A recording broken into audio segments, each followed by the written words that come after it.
Hi, my name is Ellie Benson, and I did my senior research paper on how countercultures of the past 5 decades have evolved into future mainstreams.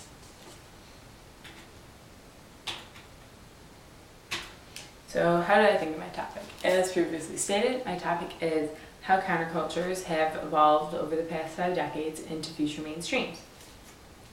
I focus mainly on pop culture because I've always been appealed to fashion, and as a teenager, music is a huge form of pop culture that I am invested in.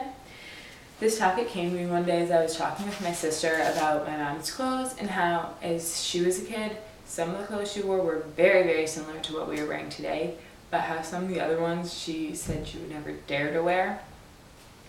So this led me to wonder about what other trends besides clothing have come and gone throughout history.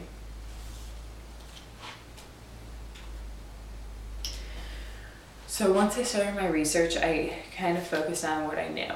I started with researching clothing, what trends had come and gone throughout history, and kind of why. I started to do research. It led me to a ton of trends that were once really, really unpopular, but came back a few decades later and were very popular. Trends such as army jackets, combat boots, grunge, and many others were perfect examples of this. The more research I did in this, I came across music festivals and how they were once music festivals and how they once were part of the counterculture, but then turned into forms of mainstream. All my research led me to one final question. In the future, what is likely to be the next counterculture movement? So before I get started on what I really discussed in the paper, I think it's important to define some key terms that I really focus in on. First is counterculture, which is defined as a group of people within a culture that separate themselves from the larger group due to things such as different views, lifestyles, or values. Next, we have mainstream, which is the opposite. It's kind of ideas, attitudes, activities, beliefs that are regarded as normal or conventional in a dominant culture. Lastly, we have pop culture, which is defined as ideals of humor, charisma, mystery, love, kind of includes popular music, fashion, art, etc. So trends of the last 5 decades can all be linked together using these terms. They all have been labeled as one of these throughout history, or in the future may be labeled as this and continue to switch labels. This led me to say that countercultures of the past 5 decades have continuously evolved into mainstream trends of fashion and music throughout the commercialization of counterculture trends. So this can first be seen in music. Music is a simple pattern that typically can be seen throughout history. Begins a part of the counterculture in one generation or decade, and then within the next few, it's hitting the Billboard Top 100s. From the last 5 decades, one of the first big examples of this was rock and roll. Rock and roll first started to emerge with American and United Kingdom artists as a rebellious genre embraced by teens. For many years, this music was ridiculed by the older generations or parents, and it was kind of frowned upon. As these kids started to grow up, though, they kept embracing the music, and eventually it became part of the mainstream as they were older. Similar to this, the genre of rap music and the artist Bob Dylan followed very, very similar patterns. These evolutions in music are significant because it demonstrates how quickly a voice of resistance becomes commercialized and can be sold to the mainstream as a voice of pop. One of the main reasons why counterculture music becomes popular is because businesses discover it, commercialize it, mass produce it. Although some people argue that commercialization of counterculture music genres isn't bad because it's what the consumer wants, so it's okay. But the only crucial thing is that with all this commercialization, it's important to remember the significance behind the songs, behind the genre, what was supposed to become of it, because it expresses the critiques of mainstream culture that are necessary for the growth of the future. So my next example is music festivals. Between Lollapalooza, Coachella, Bonnaroo, all of these, the future of music festivals is predicted to become as large, if not larger, than sporting events today. A clear classic mainstream event. The music festival culture has transformed in key ways, including who's going to these, why they're going to them, and what music's being seen at them. This transformation occurred in a way that would make festivals more popular among the mainstream and would more easily be able to profit from these huge events. When music festivals started, they were seen as counterculture movements. The first well-known example of this is, I'm sure you've all heard of, is Woodstock. It occurred in August of 1969. These were hippies that of a counterculture that really distanced themselves from the mainstream of society, and they had this music festival to all come together from all over and celebrate their beliefs and distance themselves even more, show how separate they were. But these ideals of the festival would soon change. They disappeared. Music festivals kind of disappeared from the evolving world for 20 or so years and came back in the 1990s with Austin City Limits, Bonnaroo, and Coachella. During this time, it became a money-making business. The scene became filled with different faces, different people, and different reasons for why they were going. Pop music festivals are made for the mainstream to come, socialize, and listen to music that they hear on the radio. Yet, some people like to argue that this has always been the case. People always came to the festivals to be with their friends and listen to their favorite music. But the argument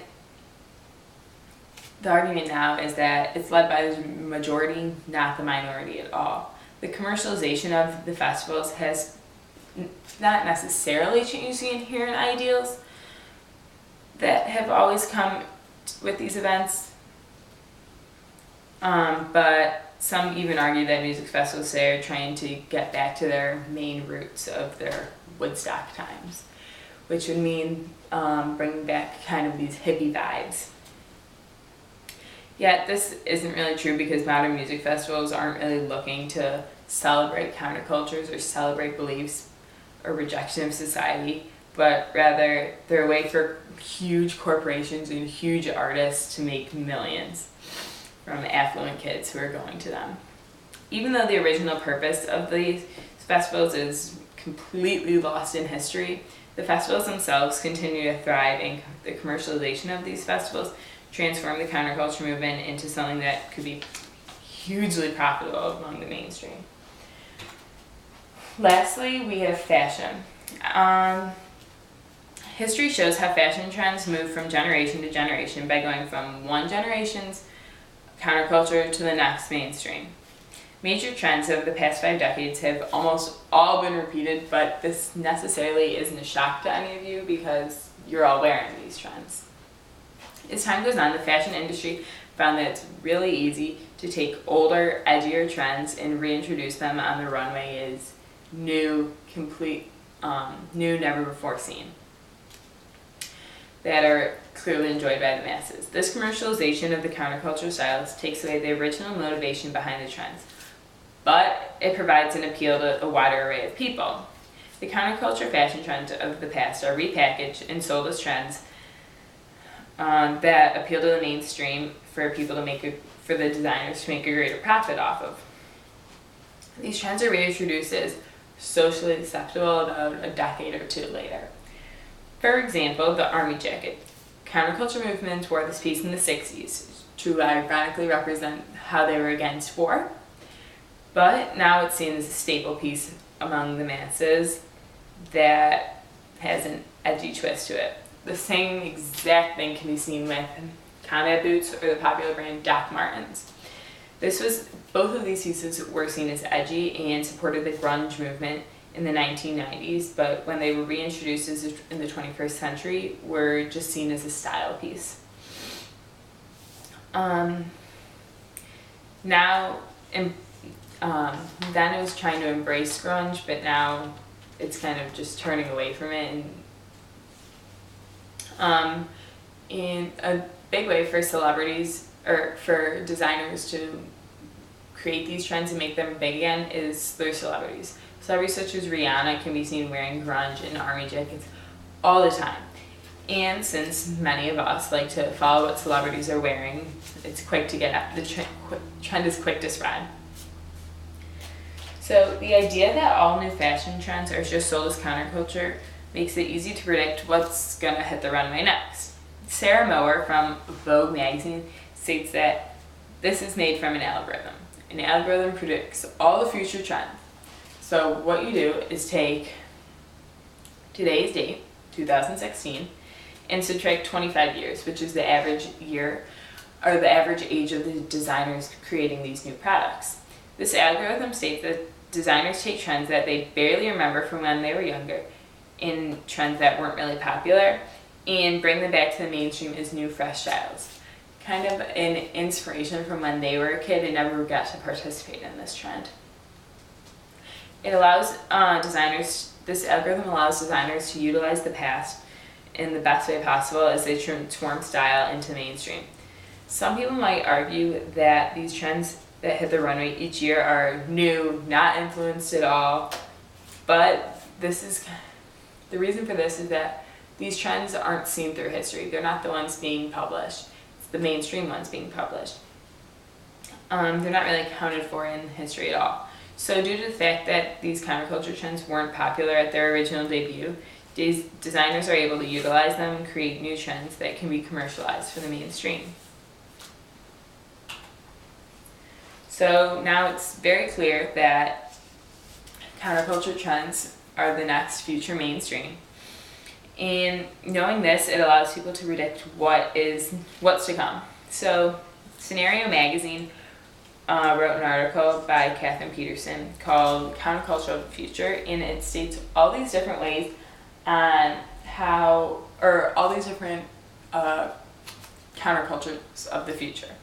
The first one is titled Greed Busters, and this is people who are angered at society and trying to disassociate themselves from the financial industry, trying to get away from Wall Street, trying to get away from all the money. Many more of these are people who want to enhance life through technology because there's something new and better than what we have now, or those who strictly run the world with voluntary work, which is another huge thing right now. It's important to be able to predict these new countercultures because they provide insight on what the mainstream will be, even further into the future and what lies ahead for us. So, the question of how counterculture of the past 5 decades moved into the future mainstreams has now been answered through commercialization. Music festivals, fashion countercultures of the past 5 decades have all resurfaced as popular trends in the future throughout evolving times and trends. One of the most interesting parts of this transition is that the people who are involved in them, almost always it's kids, the youth movements, meaning that kids create counterculture and kids create our future mainstream. It's reasonable to infer from this data that youth counterculture movements of the past are the original source of mainstream trends. This isn't a bad situation at all, though. It's actually pretty good. Youth movements themselves are responsible for the backwards momentum of trends in fashion and music industries, which might have a negative connotation, but it's something we can learn from now. Rock and roll music fought against segregation, hippies fought against war and materialism, and grunge challenged the ideal of conformity. The only issue is that when we take meaning behind these countercultures away, as they're drowned out in the business world, our society loses the ability to critique ourselves and learn from the messages of these countercultures that are actually really important messages to learn from. While it's exciting that America has been able to bring back trends inspired from the past, it's also really important that we learn the meaning behind them, and the meaning's never lost. Due to the fact that youth countercultures of today are likely to be inspiring the mainstream of the future, it's absolutely essential that we take a step back and learn from what they're trying to say and to ensure that our future is not moving backwards. So, how all of this impacted me. After I finished my paper, I was completely shocked. I couldn't believe America was letting such important aspects of our history be lost as we commercialize everything. I feel like it's my duty to pass this message along to all of you, and for now you to pass it on again, just to ensure that history is not being repeated and to make sure that we put an end to not commercialization, but losing the meaning through commercialization. We don't want to be stuck in the same cycle of history and not be able to learn from our past mistakes by letting the meaning be slipped. The most important thing we can all do is stay informed and pass this message along to future generations. Teach them the side of history that's not being taught. Teach them the side of the counterculture, what they wanted, what their values were, and what their trends were. And most importantly, teach them the dangers of commercialization and what it can do to society. So for my community outreach program, I wanted to obviously incorporate what I was doing now with helping others. And the only direct thing I could think of was starting a clothing drive. Because the trend of giving is really the only one, never going out of style, never becoming part of the counterculture, even if that sounds really cheesy, it's true. So I decided clothing drive is the best way. Trends are always going in and out of style, as we can clearly see, but 15% of just Americans aren't worried about this trend at all, but merely putting clothes on their back. Mainstream brands that are currently hitting the runway don't even faze them. A clothing drive is a great way to connect the ideas of my paper to my community. I've been in contact with the Baldwin Center of Pontiac for a while, whose mission is to feed, clothe, educate, and empower men and women and children of the Pontiac community. So these clothes that I was getting were for all ages. Their shoes included too, all ages, all styles, gently worn or new. And I was going to drop it off there. As I started to create this project, I had to decide where I wanted to go. So I wanted it to be places that I had a connection with. So I chose Seaholm, Adat Shalom Synagogue in Farmington Hills, and Corton Elementary School, which is where I attended elementary school. The drive lasted 2 weeks, and I encourage everyone from not only these locations, but from all over this area to go and donate clothes to it. So now, once I dropped the boxes off, I had to let the project kind of run its course. So this was my poster that I put on the boxes and around the area to encourage people to donate. It kind of summarized the trends that were going on, what I was doing, just general things.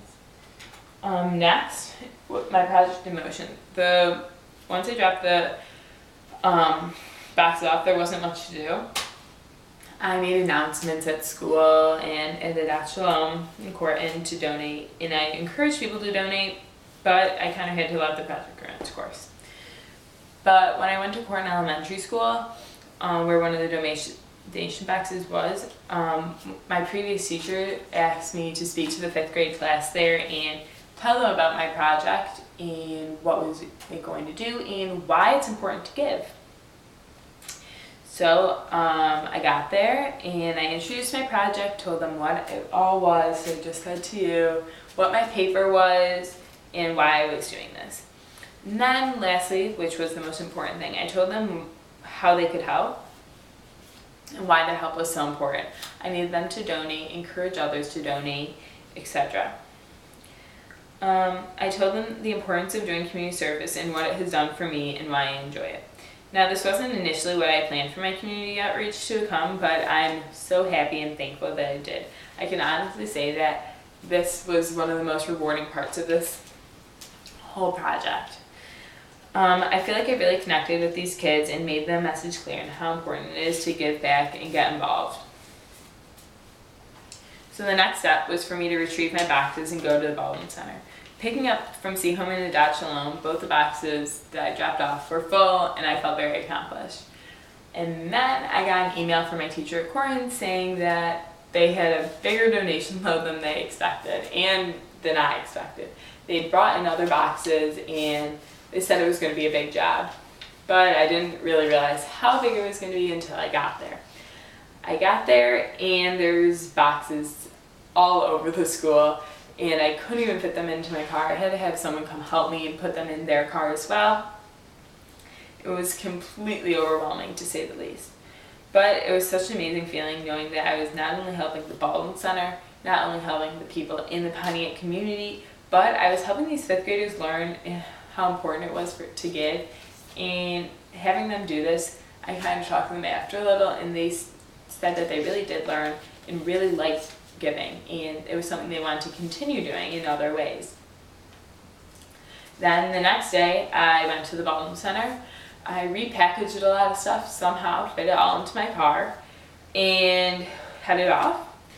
When I got there, the workers were overjoyed, to say the least. They helped me unload my car, which took a very long time, and they couldn't be more appreciative of my donation.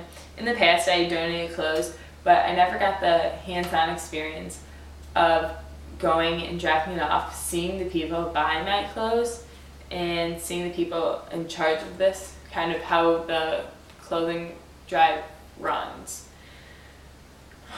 Getting to see these people shop through other donations and see what mine was exactly going towards was truly a rewarding experience.